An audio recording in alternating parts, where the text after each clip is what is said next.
Apart from these ties of kinship, you would have also experienced so much else that binds our two countries together, despite our different locations, our different circumstances, and different stages of development. Our openness, our shared sense of pluralism, our celebration of diversity, our freedoms, our democracy, and our spirit of enterprise and our rule of law. These are the values that form the bedrock of what is really emerging as a true strategic partnership. But it is also driven by increasingly convergent interests. But too often in Delhi, when we speak about the convergence of our political and security and strategic interests.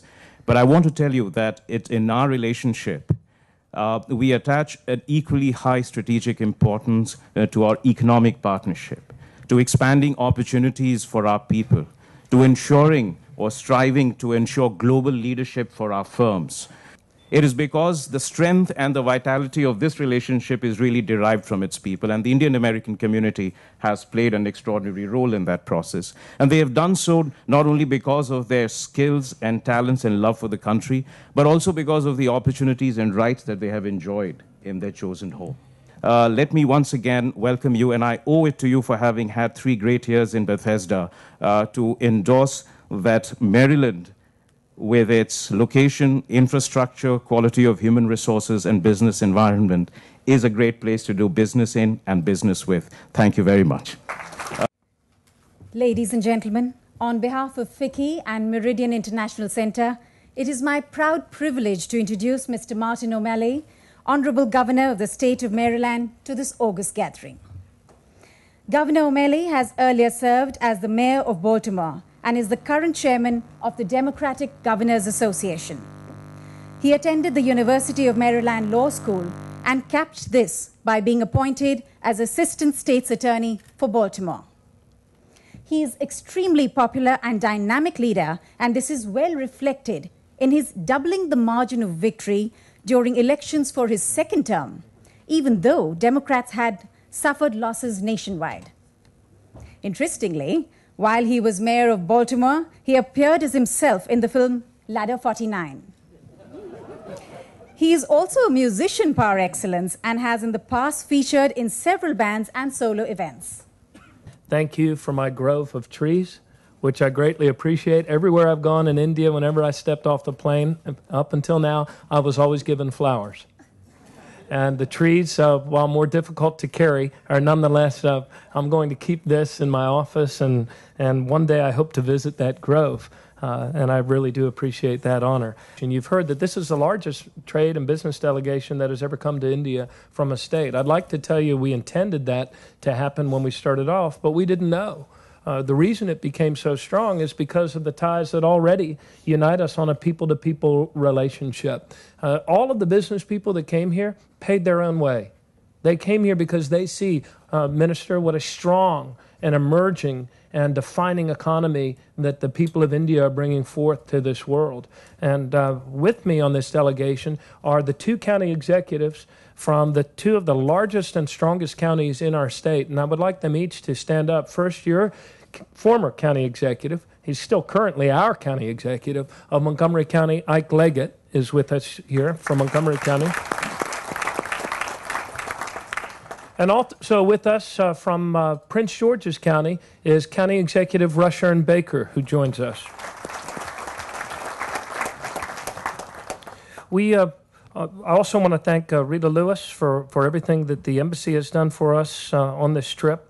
And I want to thank FICCI especially for pulling together such a strong group of people here to hear our Maryland story. All the world is made of stories. And over this last 7 days, I have been witness to some very, very powerful stories. One of them occurred when I was walking through the home in Mumbai of Mahatma Gandhi and touring that residence. Very, very moving experience. And I understand that Mahatma Gandhi played a leading role in getting FICCI going as India began its own industry in answer to colonialism and the fact that so much of the business and resources and commerce had been foreign controlled in India. And Gandhi challenged the business leaders of India to come together to form their own association, to be that powerful voice for industry. He understood that there is no true justice without a job, and that opportunity for all is the goal of our society. I wanted to share with you just some thoughts. We have had a wonderful experience here in India over the last 7 days. Minister, we arrived and departed through some of the most modern airports you will find anywhere in the world. We have met with the GMR group, we have met with the GVK group, and what you have been able to pull off in public-private partnerships for the modern and the new India is really phenomenal. Earlier this morning, we checked out of ITC Hotel, which is a platinum certified hotel about sustainability and finding a more harmonious way for humankind to live in balance with the other living systems of this world. Earlier this morning, we were at APITA with FDA officials and Indian officials and people from the University of Maryland talking about the ways that we can create better supply chains for food and food security. Had occasion to meet and hear the story of Jubilant, and I want to thank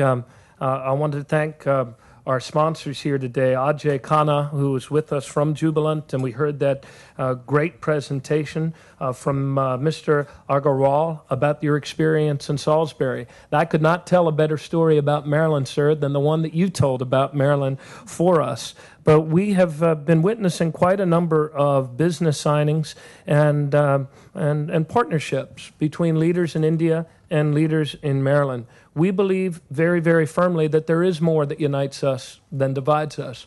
The great Marylander Frederick Douglass once summed it up very beautifully when he said over 100 years ago that we are one and our cause is one, and we must help each other if we are to succeed. The context within which he said that was the context that immediately followed our own Civil War and a clash over the dignity of the individual, the rights of man. But what he said then is also true of us in this global economy. We are one, and we must help each other if we are to succeed. So it is great to be with you here in India. We have been working towards sister state agreements, and we met with the chief ministers of Andhra Pradesh and also Maharashtra state.